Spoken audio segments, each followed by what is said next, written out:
Dear Miss Love, ako si Jackie. 34 ang edad. Matagal na akong byuda. 5 taon na rin mula nang pumanaw ang asawa ko. Nung maaksidente ito. Wala kaming anak na 2 at plano pa lang sana nito na mga ibang bansa para sa kinabukasan ng aming pamilya.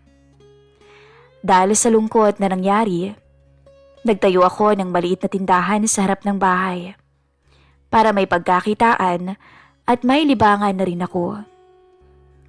Sa edad kong ito, madalas pa rin akong nasasabihan ng mga kapitbahay at mga suki ko na maganda pa rin ako. Hindi halata ang edad. Siguro dahil inaalagaan ko rin ang sarili ko. Hindi ko rin pinapabayaan ang katawan ko. Mestiza ako at may taas na 5'4". Maganda ang katawan dahil hindi naman ako nagkaanak. Marami pa rin nagpapakita ng motibo sa akin. Pero ewan ko ba? Hindi ko na makita ang sarili ko na may ibang asawa. Hanggang sa dumating ang hindi ko inaasahang lalaki. Ang delivery boy ng tubig na si Ronel. 20 anyos pa lamang to. Pero sa kanya ko sinuko ang sarili ko. Napakagaling dumiskarte ng batang yun. At doon ako nahulog.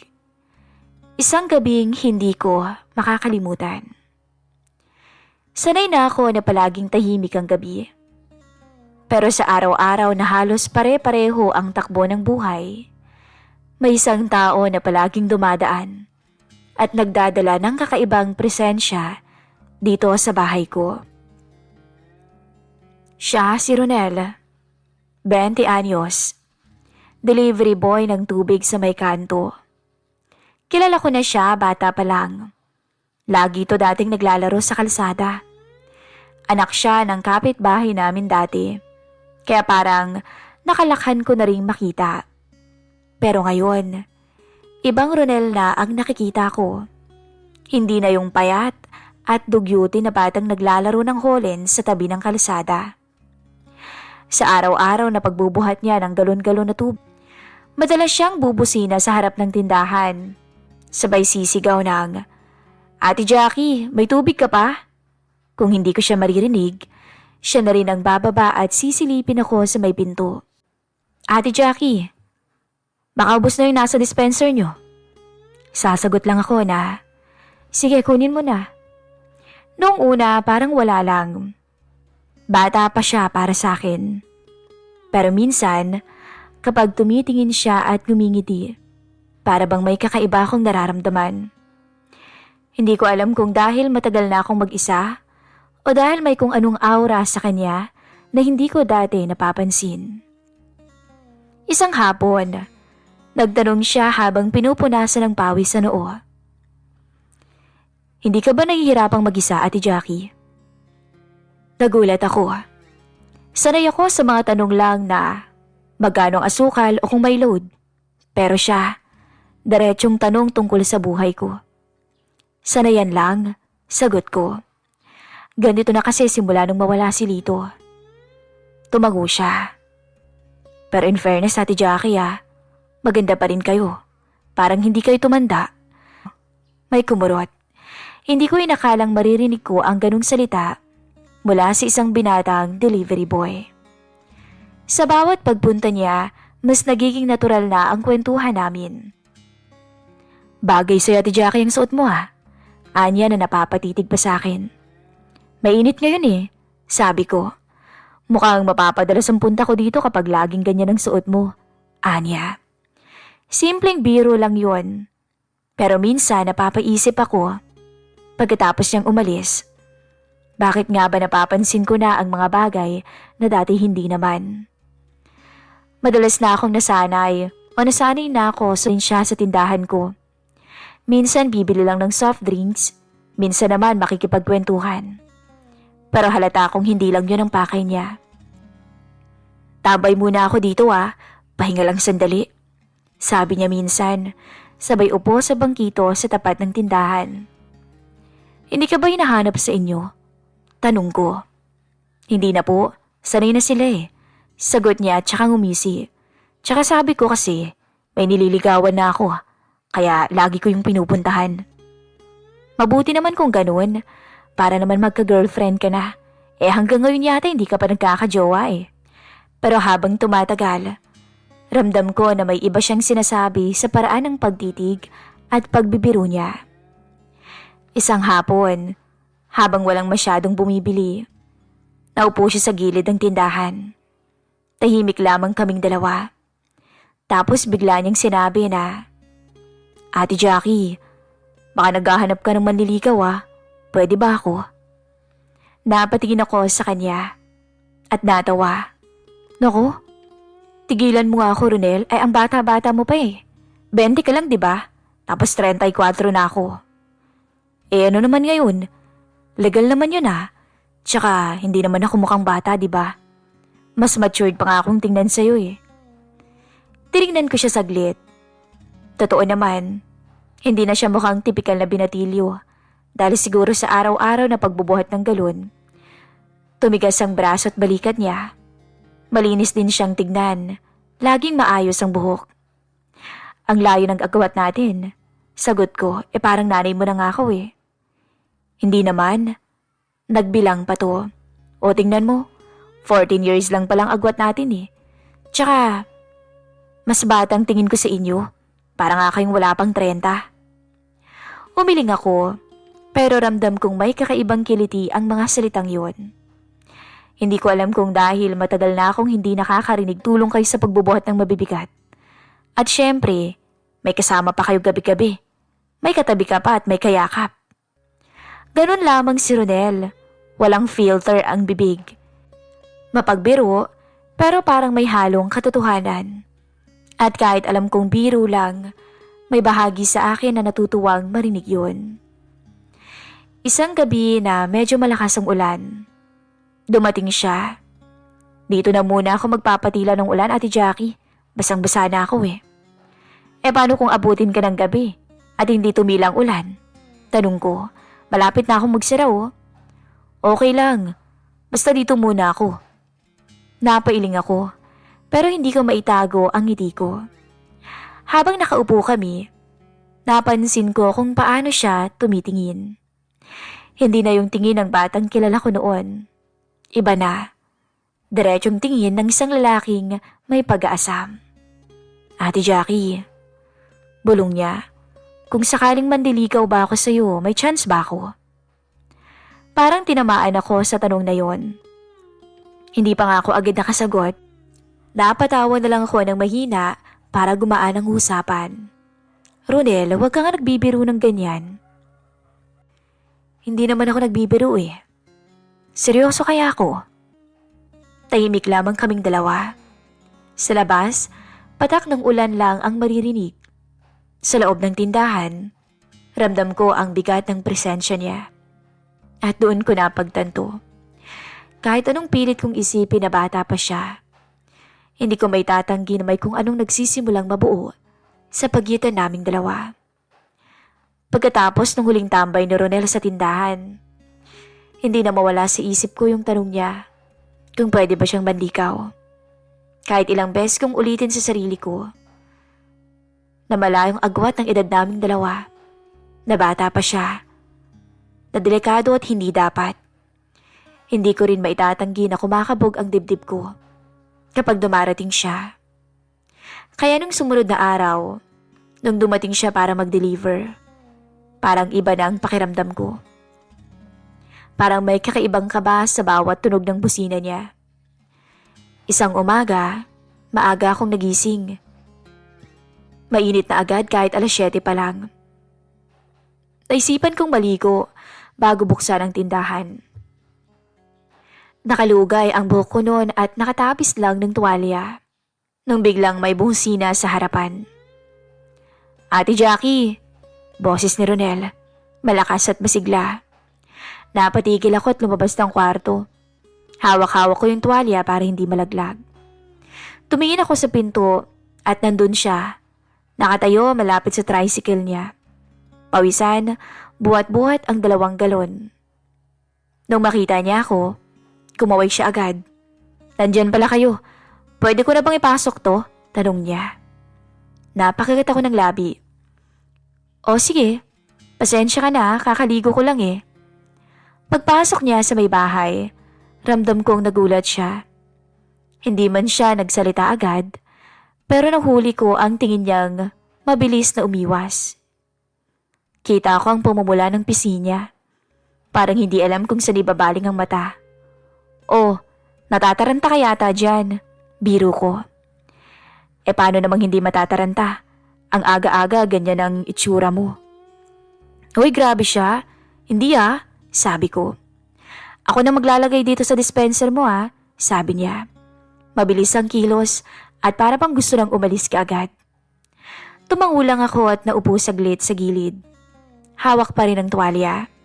Sa loob-loob ko, pilyo talagang batang to. Hindi naman to ang unang beses na may nakakita sa akin na ganito. Pero bakit iba ang dating ngayon dahil lang kay Ronel? Tahimik lamang kaming dalawa habang nilalagay niya ang galon. Pagkatapos ay tumayo siya. Pinunasan ng pawis at lumapit ng kaunti. Ate Jackie, mahinang sabi niya. Tiningnan ako mula ulo hanggang paa. Ang ganda yata ng umaga ko ngayon dahil sa'yo. Ang sexy mo biro pa niya. Napangiti ako. Pilit na ginawang normal ang tono. Sira ka talaga, sabi ko. Pero hindi doon natapos. Tumingin siya ng diretso sa akin at seryoso ang muka. Ang totoo, parang gusto nga kitang halikan ngayon Parang tumigil ang oras ko sa sinabi niya. Wala akong nasabi agad. Bihira akong makarinig ng ganon. Lalo na mula sa kagaya niya. At sa tono niya, alam kong hindi siya nagbibiro. Ronel, hindi mo alam ang pinapasok mo, sabi ko. Gumiti siya pero hindi nawala ang tindi ng tingin. Alam ko, matagal ko na kayong kilala, pero ngayon ko lang na-realize. Hindi ko na yata kayang baliwalain ang nararamdaman ko. Gusto kita. Lumapit pa siya ng bahagya na halos isang dangkal na lang ang pagitan namin. Ramdam ko ang init ng hininga niya. Kumabog ng malakas ang puso ko. Sinubukan kong umusog. Pero may bahagi sa akin na gustong manatili sa pwesto ko. Kung sakaling bigyan mo ko ng pagkakataon, sabi niya. Pangako, hindi ko sasayangin. Pinilit ko sandali ang mata ko at huminga ng malalim. Hindi to madali, Ronel. Pag nalaman ng tao, di hayaan mo sila. Hayaan ko silang magsalita. Sagot niya agad. Basta ako, ikaw ang pipiliin ko. Ako buo ang loob ko. Sandaling natahimik. Sa labas may dumaan na tricycle at may batang sumisigaw ng taho. Pero sa loob ng bahay, parang kami lang dalawa. Bumitaw siya ng mahinang tawa o bumitiw siya ng mahinang tawa. Parang gusto niyang pagaanin ang bigat ng sitwasyon. Alam mo, Ate Jackie, baka pwede mo na akong payagan na manligaw sa'yo, di ba? Pwede naman Wala ka namang asawa. Binata naman ako. Wala namang magagalit. Wala naman tayong aapakan. Napailing ako. Pero hindi ko maitago ang ngiti. Ikaw talaga, puro ka nalang biro. Hindi ako nagbibiro, ate. Seryoso ko. Gusto kong iparamdam sa'yo na hindi kayo nag-iisa. Ewan ko ba? Ang lakas ng tama ako sa'yo At doon ko naramdaman ang matinding sabik sa dibdib ko. Matagal na akong walang naririnig na ganung salita. Matagal na akong walang nararamdamang may nagmamalasakit. Bigla akong naisip, ano bang mali kung hayaan kong masundan pa ang ganitong sitwasyon? Oo, malaki ang agawat ng edad namin, pero wala naman kaming inaapakang tao, hindi ba?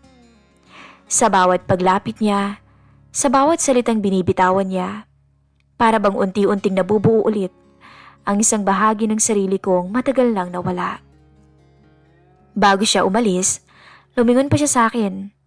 Salamat, Ate Jackie Kahit hindi mo pa sinasabi, nararamdaman ko naman Hindi ka galit sa akin.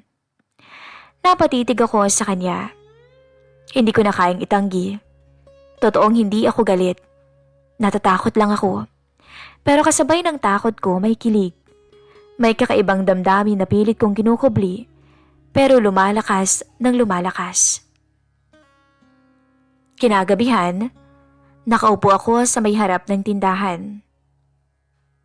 Nakatitig lang sa kawalan. Maya-maya tumunog ang cellphone ko at text mula kay Ronel. Pasensya ka na ulit kanina. Hindi ko sadyang makita ka ng ganun. Pero hindi ko rin kayang magsinungaling. Ang ganda mo kanina. Matagal kong binasa yon bago sumagot. Sige na, matulog ka na. Bukas na ulit. Simpleng tugon lang. Pero habang tinatype ko yun, hindi ko mapigilan ang pagngiti.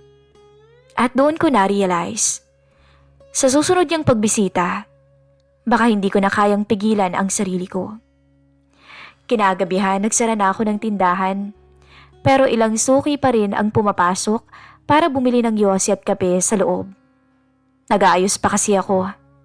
At habang nag-aayos ako ng paninda, may narinig akong pamilyar na boses mula sa labas. Tahimik ang paligid noon at hindi ko inaasahan na bubungad si Ronel sa akin. Ate Jackie, pwede bang makiupo muna? Nilungon ko at ayun na nga si Ronel. Nakatayo sa may gilid ng tindahan. Wala siyang dala na kahit ano. Simpleng t-shirt lamang at short ang suot. Himala, hindi kaya busy ngayon? Tanong ko. Tinapos ko na lahat ng trabaho ko kanina. Namiss ko lang dito. Sagot niya sabay ngiti. Namiss? Ano namang mamiss mo dito? Ready ikaw? Napailing ako. O siya, sige na, tumambay ka muna. Umupo siya sa may bangkito, malapit sa pinto ng tindahan. Habang ako naman ay patuloy na nag-aayos ng pininda, ramdam na ramdam ko ang titig niya. Yung titig na hindi ko na kayang tawagin pang simpleng biro. Ano? Tititig ka na lang ba, Ronel? Baka naman malusaw na ako niyan. Hindi. Itatanong ko lang kung hindi ka ba napapagod sa araw-araw na mag-isa dito? Tanong niya. Sanay na. Mas mabuti na to kaysa mag-isa lang sa bahay, nakakalungkot kaya no? E di kung gusto mo, pwede naman kitang samahan kahit minsan para di ka malungkot. Napatingin ako sa kanya. Baka mapansin ka na ng tao, Ronel. Baka mamaya kung ano nang isipin nila. Wala naman akong pakialam sa kanila eh. Ang mahalaga lang sa akin kasama kita. Nagkatitigan kami. Walang ibang bumibili at pakiramdam ko'y lumilit ang mundo naming dalawa. Nakikita ko sa mga mata niya ang determinasyon. Pero higit doon, naroon din ang tunay na damdamin. Alam mo, Ate Jackie, sabi niya, matagal na kitang kilala. Pero nito ko lang napagtanto na ikaw pala yung hanap ko. Natawa ako ng mahina. Hanap? E baka hinahanap mo lang ay atensyon. Marami ka pang makikita mas kasing edad mo dyan. Umiling siya. Hindi naman sila ikaw eh. Hindi naman sila yung taong nagpapabilis ang tibok ng dibdib ko tuwing makikita ako. Hindi sila yung taong kaya kong alalahanin bago ako matulog. Hindi ko na kayang itanggi ang nararamdaman ko sa lahat ng sinabi niya. Ramdam kong hindi yan basta linya lang. Totoo yon. At sa matagal na panahon, ngayon ko lang ulit naramdaman may isang taong tapat na nagmamalasakit sa akin. Lumapit siya ng dahan-dahan sa may counter. Pwede ba akong umupo sa loob? Tanong niya. Tumango ako. Sige. Pumasok siya at naupo sa harap ko. Ang lapit niya. Ramdam ko yung init ng katawan niyang galing pa sa biyahe. Amoy pawis, amoy ng isang lalaking dumaan sa mahabang araw. Pero bakit ang pakiramdam ko ay tila nag-init? Ate Jackie, bulong niya. Baka akala mo nagbibiro ko ha. Seryoso talaga ako sa lahat ng sinasabi ko. Seryoso ako sa'yo. Huwag mo na nga akong tawaging ate. Sagot ko na halos pabulong na rin. Gumiti siya. Kung ganun edi Jackie na lang. Mas maganda pang ang pakinggan. Pagkasabi niya ng pangalan ko, doon na ako tuluyang bumigay. May kung anong kuryenteng dumaan sa katawan ko. Hindi na ako umurong nang abutin niya ang kamay ko. At nang dahan-dahan niya akong yakapin, hindi na ako tumutol. Malawak ang loob ng tindahan ko, sapat para makagawa ng nakaw na sandali. Pagkatapos niya akong yakapin, naglapat ang labi naming dalawa. Pero bago pa kami tuluyang makalimot, nilak ko ang pintuan ng tindahan at pinatay ang ilaw. Tanging ilaw ng poste sa gilid ang nagsilbing liwanag namin. At ang halik na yon ay lumalim. Hanggang sa kinilas niya ang lahat sa akin. Mula nung pumanaw ang asawa ko, Miss Love, ngayon na lang ulit ako nakaranas ng ganito. Isang gabing hindi ko na yata makakalimutan. Ang sarap na dulot ng binatang si Ronel. Ramdam ko ang tikas ng katawan niya habang nakahawak ako sa braso niya. At nung mga sandaling yun, tuluyan na kaming nawala sa aming sarili. Tinitigan niya ako. Ang ganda mo talaga, Jackie. Kahit araw-araw, hindi ako magsasawa na kasama kita. At doon hinalikan niya akong muli. Hanggang sa naganap na ang naganap. Halos sipikit ko ang aking mga mata sa labis na tinatamasa. Hindi ko na idedetalye ang bawat pangyayari. Ang malinaw lang nung gabing yon ay may nangyari sa amin ni Ronel. Nung gabing yon, binigay ko ang matagal ko ng kinikimkim na pangungulila at kasabikan. At siya, ibinigay niya ang damdaming matagal na niyang pinipigil. Hindi na tubig ang dinala niya, kundi init na matagal ko nang nakalimutang maramdaman. Hindi na simpleng tambay lang ang dahilan ng pagpunta niya, kundi ako mismo. Matapos ang lahat, naupo kami sa bangkito sa loob ng tindahan. Parehong tahimik at parehong humihinga ng malalim. Nakapangalumbaba pa siya, nakangiti habang ako naman ay nakatingin sa kanya. Iniisip kong tama ba ang naganap sa amin. Hindi ako magsisisi, Jackie. Sabi niya sa huli, kahit ano pang sabihin ng iba, ang mahalaga ikaw ang kasama ko. Gusto kita. Anya na nagniningning ang mata. Napapikit ako. Pinakiramdaman ang sarili ko. May kaba at may takot. Pero higit sa lahat, may kakaibang saya. Yung saya na hindi ko na akalaing mararamdaman ko pa. Bago siya umalis, tinanong ko pa siya. Sigurado ka ba, Ronel? Sigurado ka ba sa nais mo? Sigurado ka bang handa ka sa lahat ng pwedeng mangyari? Tumango siya. Handa ako. Ang tanong lang, handa ka rin ba? Hindi ko siya nasagot agad. Pero sa ngiting hindi ko mapipigilang bitawan, alam kong malinaw na ang sagot. Kinabukasan habang nagbubukas ako ng tindahan, hindi ko mapigilang mapangiting mag-isa. Sa bawat galaw ko, naaalala ko yung mga nangyari kagabi. Para bang nagbago ang lahat sa loob lamang ng isang gabi. At nang dumating ulit si Ronel, nakangiti lang siya. Parang walang nangyari. Para sa pagitan naming dalawa, alam na namin ang lihim na hindi na mabubura. Kung saan man kami dadalhin ito, hindi ko alam. Pero sigurado ako, hindi na ako muling magiging katulad ng dati. Dahil sa gabing pinili niyang tumambay dito, nag-iba na ang buhay ko. Lumipas pang mga araw, Miss Love. Madalas si Ronel na pumupunta sa bahay. May mga chismis nang ang kumakalat. Pero ewan ko, wala na yata akong pakialam. Wala naman akong inaapakang tao. Patuloy ang ginagawa niyang panlilikaw. At kahit pagpiestahan kami ng chismis, ayos lang dahil alam ko sa sarili ko, unti-unti na siyang nagkakapuwang sa puso ko.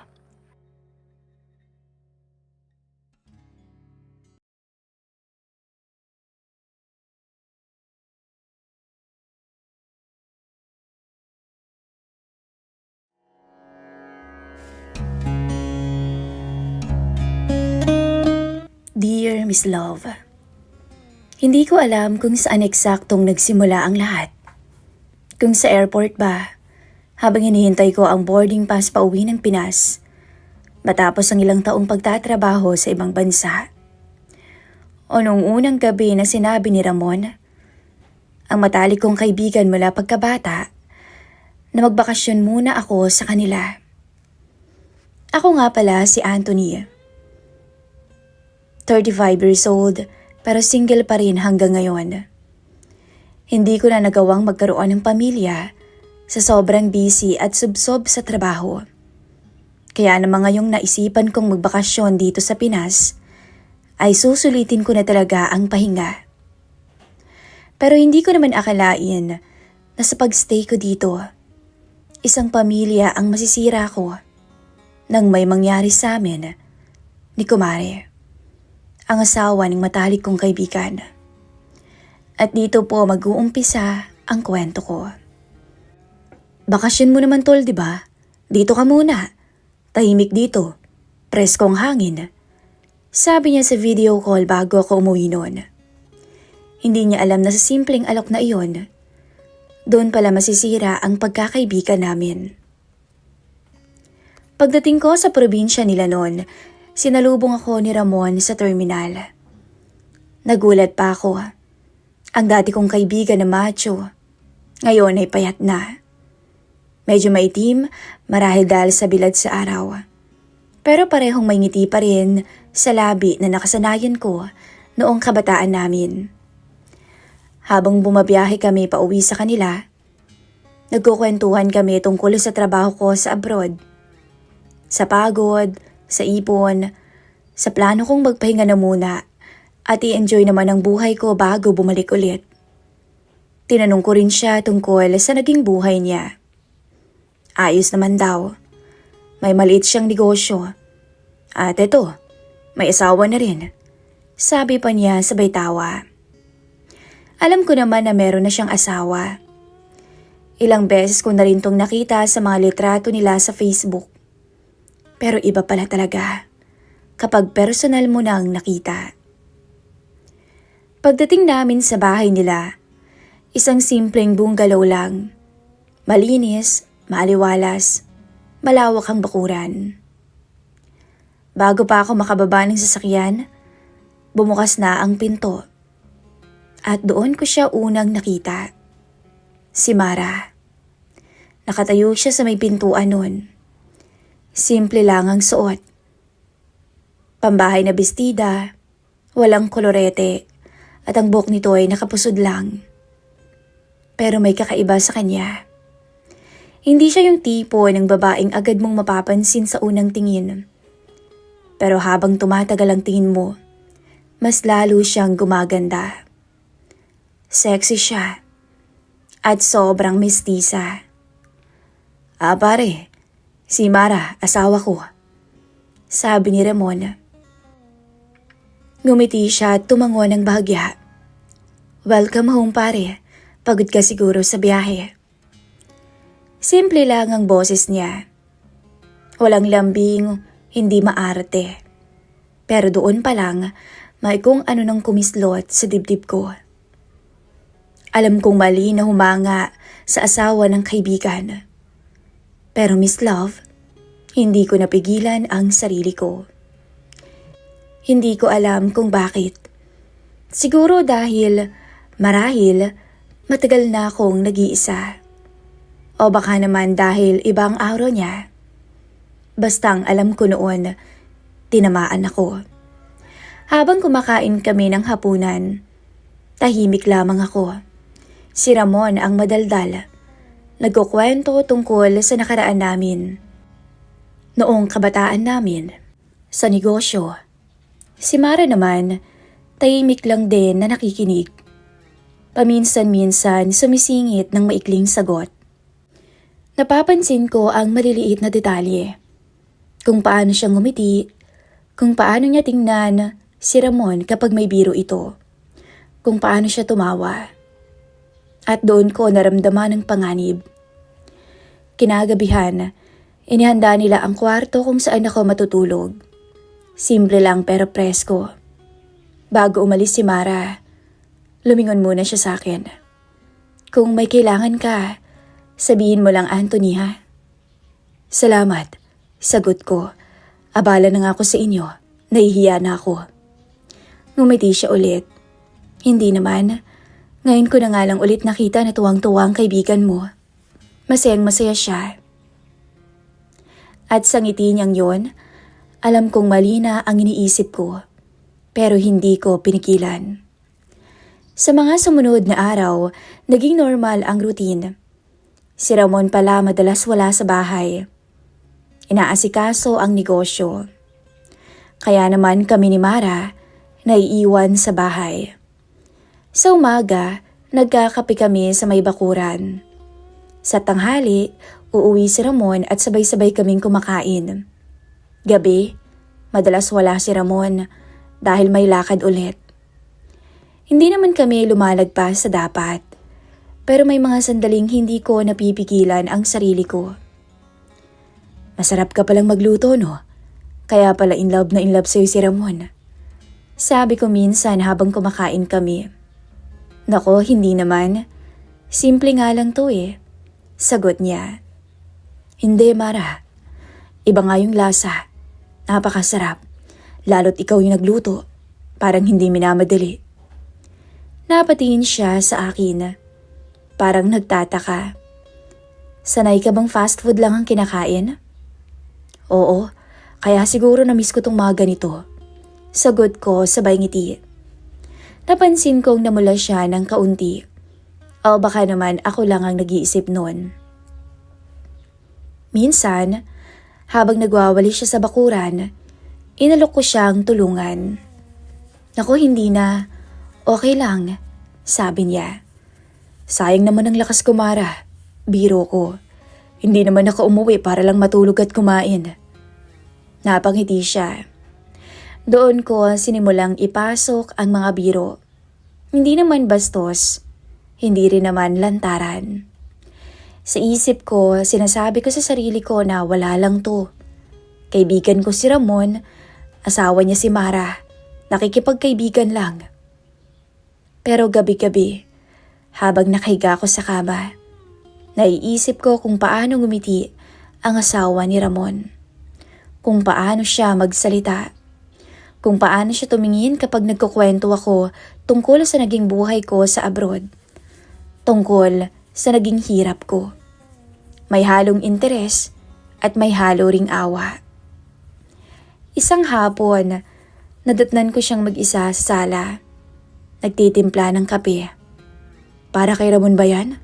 Tanong ko. Nako, hindi. Para sa'yo to. Sagot niya. Sabi mo kasi kahapon gusto mo ng barako. Nagulat ako. Naalala mo pa? Tumango siya. Maliit na bagay lang yun. Pero sa akin, hindi maliit. Dahil sa loob ng maraming taon, bihira ang may makaalala ng mga ganong detalye tungkol sa akin. Salamat. Sabi ko sabay tanggap ng tasa. Hindi ka lang pala magaling magluto. Napatawa siya. Ano pa? Magaling ka ring mag-alaga. Sandaling katahimikan ang sumunod. Nagkatinginan kami. Walang nagsasalita, pero may kung anong biglang bumigat sa hangin. At doon, inamin ko sa sarili ko na hindi na lang to basta bakasyon. At hindi na rin basta paghanga lang ang nararamdaman ko kay Mara. Alam kong ako ang unang lumandi. Alam kong mali yun. Pero sa mga sandaling yun, hindi ko na tinatanong ang sarili ko kung dapat ba. Ang tanong ko ay hanggang saan? Hindi ko na mabilang kung ilang beses kong sinabi sa sarili ko na titigil na ako. Na hanggang tingin lang talaga ako. Hanggang biro-biro lang. Hanggang kaunting lambing lang sa salita. Pero sa bawat araw na lumilipas, mas nagiging malinaw sa akin na nagsisinungaling na ako sa sarili ko. At alam kong alam din niya. Si Mara, may mga tingin na rin na hindi na inosente. Hanggang sa dumating ang gabing yun. Umalis si Ramon ng bandang hapon. May lakad daw sa Karatig Bayan. May aasikasuhin na supplier. Sanay na raw siya roon, sabi ni Mara. Kaya hindi na ako nagtanong. Umulan noon ng bahagya. Hindi naman malakas, pero sapat para palamigin ang paligid. Nasa sala kami. Siya ay nasa gilid, ako naman ay kunwaring nagsi-cellphone. Pero ang totoo, pareho kaming wala sa isip ang ginagawa. Parang ang lamig ngayon ha. Sabi ko na pilit ginagawang kaswal ang usapan. Oo nga eh. Sagot niya. Magkakape ka ba? Tumango ako. Habang nagtitimpla siya, napansin kong nanginginig ang kamay niya. Hindi ko alam kung dahil sa lamig o dahil sa tensyon na matagal na naming iniipon. Ingat ka, mainit yan. Sabi ko sabay lapit sa kanya.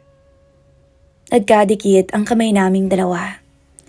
Sandali lang yun pero sapat para mapahinto siya. Hindi niya agad binawi ang kamay niya. Ako rin.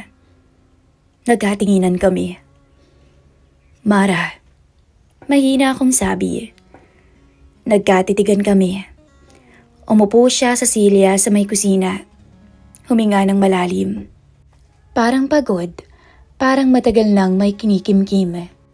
Hindi ko alam kung bakit pero iba ka, sabi niya. Parang may tumama sa dibdib ko. Anong ibig mong sabihin? Hindi ko alam, Anthony. Pero alam ko, parehas nating nararamdaman na parang may kakaiba sa pagitan nating dalawa. Lumapit ako sa kanya. Mabagal. May pagkakataon pa siyang tumayo, umalis at sumigaw pero hindi niya ginawa. Hinawakan ko ang kamay niya. Mainit yun, na para bang matagal nang naghihintay. Mara, kung sasabihin mong tumigil ako ngayon, titigil ako. Sabi ko, totoo yun. Kahit papaano, gusto kong marinig na siya ang pipili. Tumingala siya sa akin at hindi siya nagsalita. Hindi rin siya umatras. At yun ang naging hudyat. At doon, tuluyan na akong nawalan ng lakas ng loob para umatras. Inila ko siya palapit sa akin. Na parang takot kaming pareho sa sarili naming ginagawa. Nang magtagpo ang mga labi namin saglit lang, parang sinusubok ang hangganan. Pero nang hindi siya umiwas, nang lalo pa siyang dumikit, alam kong tapos na. Nawala ng atrasan pa. Hindi ko na maalala kung paano kami napunta sa kwarto. Ang naaalala ko lang ay ang bawat hinga niya. Ang bawat sandaling parang humihinto ang oras. Walang nagsasalita, puro damdamin, puro desisyon na matagal nang iniiwasan. At sa katahimikan ng gabing yon, tuluyan naming tinawid ang linya. Sa totoo lang, halos mapasigaw. Sa tindi ng nangyayari sa amin, si Mara, na para bang walang nangyayari sa kanila ni Ramon. Pagkatapos noon, nakahiga kami sa kama. Magkalapit pero may pagitan. Parang pareho kaming biglang natauhan na mali ang ginawa namin. Hingal pa kami parehas at habol ang hininga. Pasensya ka na. Balito. Nadala lang ako. Sabi niya na mas malinaw na ngayon ang isipan.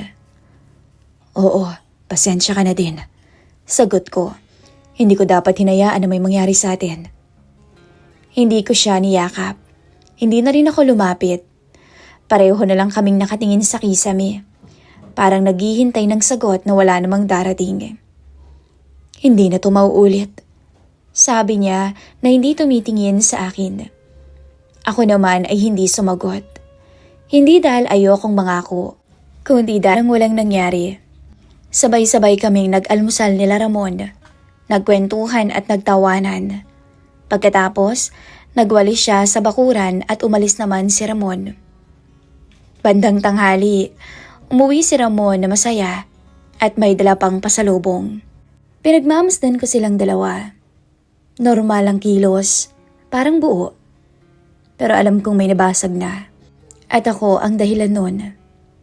Sa loob ko may dalawang boses. Isa na nagsasabing umalis na ako. Tumigil na ako bago lumala pa. Ang isa naman ay nagsasabing huli na. Dahil hindi lang katawan ang nadamay, pati na ang damdamin. At sa bawat sulyap ni Mara sa akin, yung mabilis lang, punong-puno yun ng ibig sabihin. Alam kong hindi pa doon nagtatapos ang kasalanan naming dalawa. Iyon pa lamang ang simula. Akala ko nga pagkatapos ng unang beses, hihinto na kami. Nasapat na ang isang pagkakamali para matauhan ang dalawang taong alam naman kung ano ang tama at mali, pero mas pinili pa rin ang mali. Hindi pala sapat ang konsensya kapag nasanay na ang puso. Sa mga sumunod na araw, mas naging maingat kami.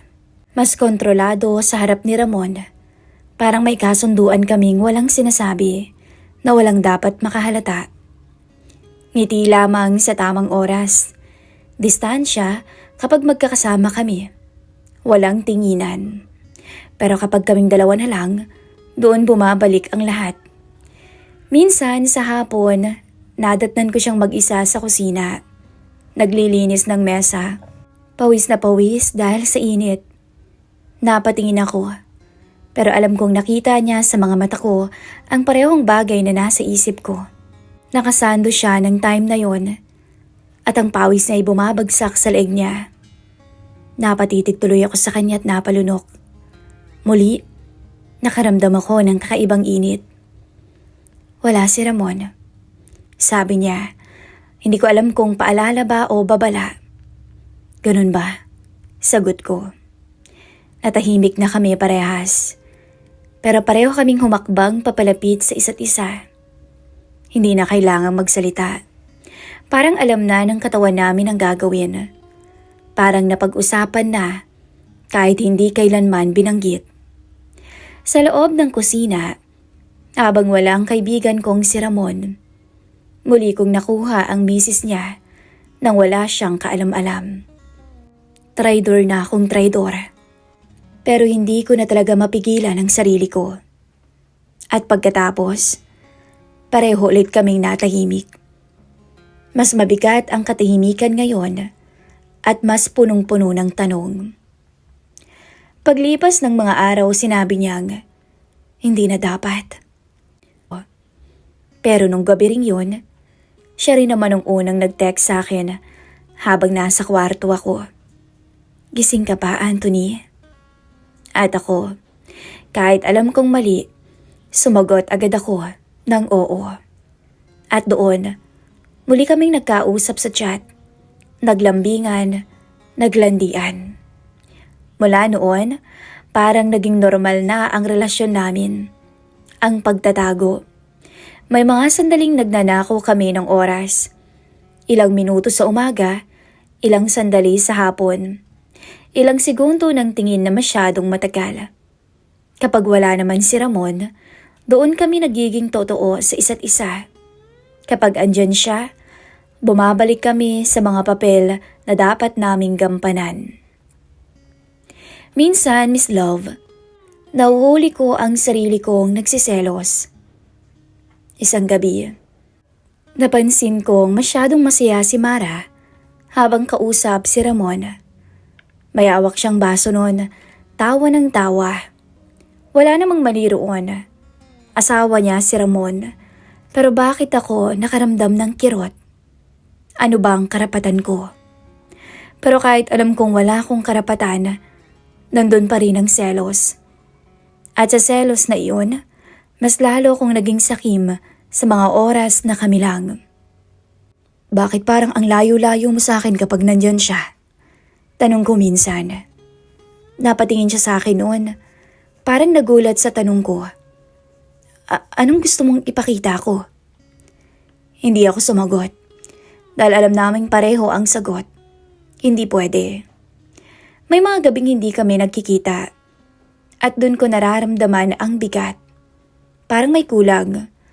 Parang may hinahanap na ang katawan at isip ko na hindi na kayang palitan ng kahit na anong aliw.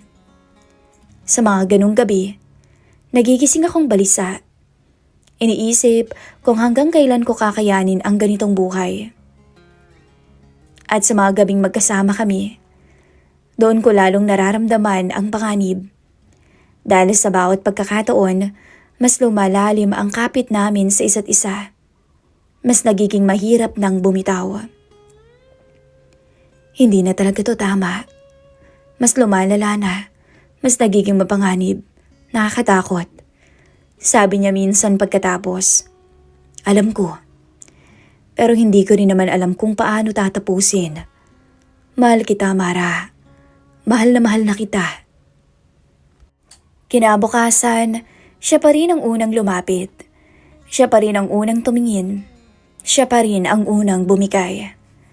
Minsan nga muntik na kaming mahuli. Umuwi si Ramon ng mas maaga kaysa inaasahan. Nasa sala kami. Masyadong magkalapit. Buti na lang at mabilis kaming nagkahiwalay. Nakita ko ang kaba sa mga mata ni Mara. Yung takot na hindi ko pa nakikita. Kapag nalaman niya, mahina niyang sabi pagkatapos. Hindi na niya tinapos ang pangungusap.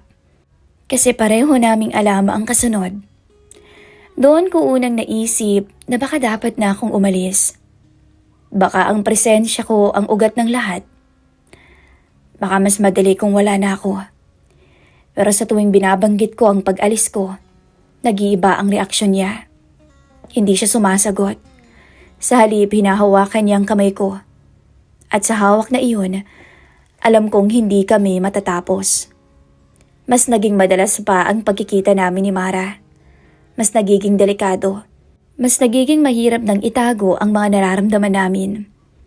At sa bawat araw na lumilipas, mas nahihirapan akong ituring to bilang pansamantala lang.